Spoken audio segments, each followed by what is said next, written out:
Good afternoon, ladies and gentlemen. My name is Najib Balala. I'm the Minister of Mining in Kenya. I'm in office only 17 months. It's a new ministry that has been established. It used to be a department. Now we thought it's fundamental to address the issues of resources, and particularly when resources are being perceived in Africa as a curse. We want to make resources to be beneficial both to the investor, to the government, and to the people itself. Therefore, we have established the Ministry of Mining mid last year. And I want to assure you that our commitment in this sector, first of all, we are an open market economy, and we are here to do business with yourselves. I will not be as technical as my colleagues from other countries. They may be geologists, I'm a politician, so I will present what is good to market the country. We are committed to provide a robust and stable legal framework, a transparent process that will achieve equitable sharing of Kenya's greatest mineral potential between our communities, the government, and investors alike. Kenya is undergoing a transformative period of growth and regeneration, empowered by a new constitution that we have a new republic in 2010. We're only 4 years old since the new constitution that is progressive and also people-centered constitution with accountability and transparency to be the basis of it. And a new government that has just been elected last year, and a series of new innovations and discoveries, both in the economy, but also discoveries of minerals and oil and gas. We have just discovered oil in the northern part of Kenya and already confirmed reserved about 3 billion barrels. And we yet, by 2017, will have the pipeline delivering the first oil at our new port in Lamu.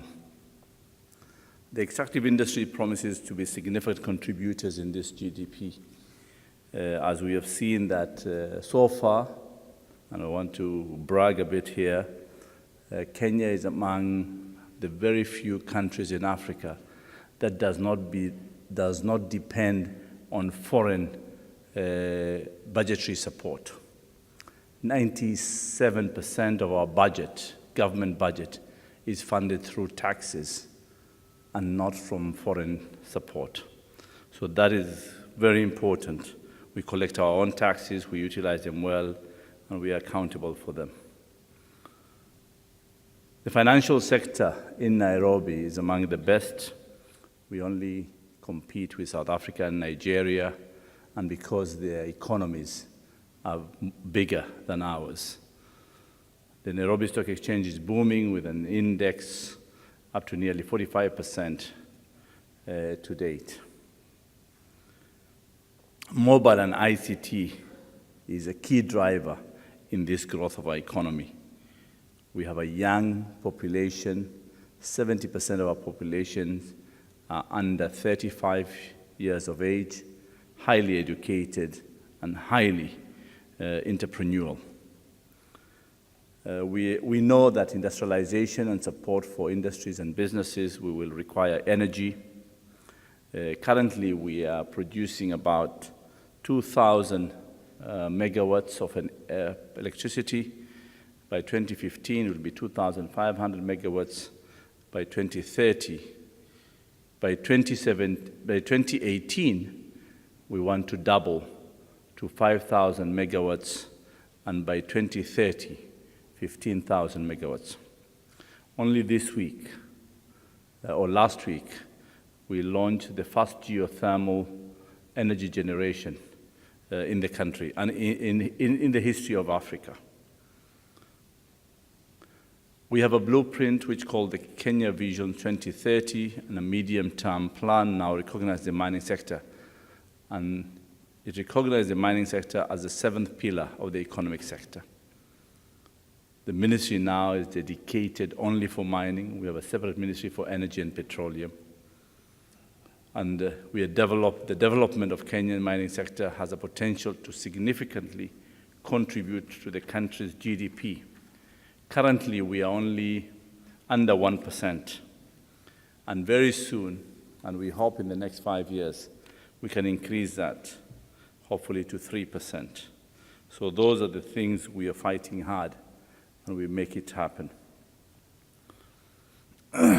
Before I go there, I want also to share with you that we have plans and investment on infrastructure. We have just launched a standard gauge railway from Mombasa to Nairobi, and also is going to go further to Kampala and to Kigali. Our first phase, which is going to be ready in the next 2.5 years, the project has just started this month, 2.5 years, 500 kilometers will be ready, a $4 billion investment in a railway line.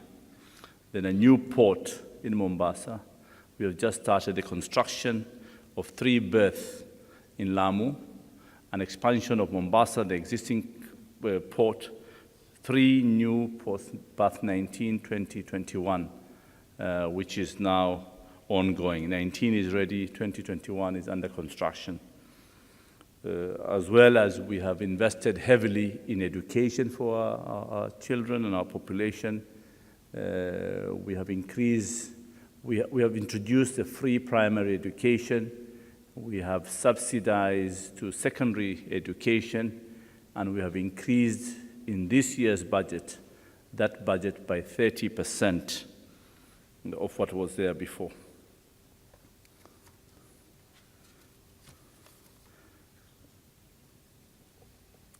So what we have done is that we have developed a mining code with the guiding principles of a robust and stable legal framework, transparent and efficient process, equitable and sharing of dividends to our people.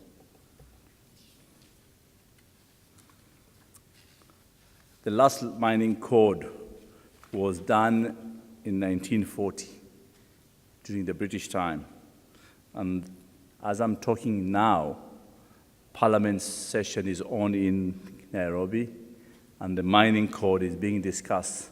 I believe in the next couple of hours, it will have been concluded and endorsed, and we will be making history by introducing a new mining code today. I keep my fingers crossed. You know how politicians can behave when it comes to such things. So I believe we should have a mining code by tomorrow. In 14 days, the President will assent to that code and it will become law. But I want to share with you a few good things, which is good for the country and good for everybody, is that it's a clearly defined and fair national physical regime for mining, protection for surface rights, consideration to the social license to operate, and robust support to the private sector to this end, and also to get support of the local community so that you can be able to get your social license. A process of approval of environmental and social impact assessment, and also cultural heritage protections. Effective grievance mechanism where we are going to address, so we have established a whole unit division to address community relations on behalf of the investors. And also very important, so that we can get value for our minerals as a country, is the local content and value addition. I know value addition is more complicated, we will reach there, but at least the local content element. We are quite lucky as Kenya. We have a very vibrant economy, very vibrant private sector, highly educated workforce, skilled, and local content should not be a problem. But also we appreciate the dynamic and the requirements of investing into the mineral sector. And the final thing that I want to share with you is the regulation of the artisanal miners in the country. We are not as big as Ghana and the rest of the African countries, but we know the pressure, the political pressure on us. At the same time, we are aware about the environmental degradation can be done by the artisanal miners if we don't regulate them. Transparent and efficient processes. What we are doing is that all records and registration of mineral rights. We have also instituted an online computerized system of a cadastre that is going to be transparent for all processes of licensing, from granting, renewal, suspension, and also work programs. So all the work programs and quarterly reporting can be done online. And you don't have to have the trouble to walk into my office or any of my officers' departments so that you can be able to justify your license and your right.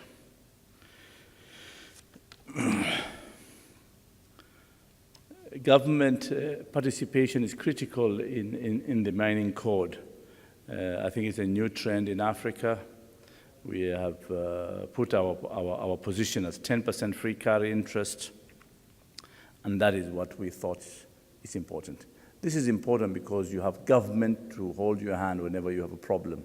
The 10% is not necessarily is to participate with you to make it happen. And also, we have introduced a specific issue about strategic minerals for economic and industrial development. So currently is uranium, the radioactive minerals, and also coal as a key strategic mineral. Our local participation is that we've decided we don't choose for you who you want to be your local partner. That is a decision on your own, particularly when you go to mining, mining phase, and you list in the stock exchange, and you can list up to 20% so that you can get local participation. With the big projects, definitely there might be some complications, but there is a process of exemptions when required. But here we want people to help, to involve the locals so that they can be able, and I can tell you Kenyans can afford and will participate actively in the mining sector. And finally, I want to share with you that with sharing of resources with our people, we have come with a formula, tentative formula, which I believe it will be approved today, is that 10% goes to the community from the royalties. So if a royalty is 5%, so that 5% value that comes to government, 10% will go to the community directly, 20% will go to the local government of that area, the county government, and 70% will remain with the national government. And 50% out of the 70% will go to the sovereign fund, where we'll look after the future generation of our people. I want to take this opportunity to thank the organizers for inviting me and to say thank you and shukran.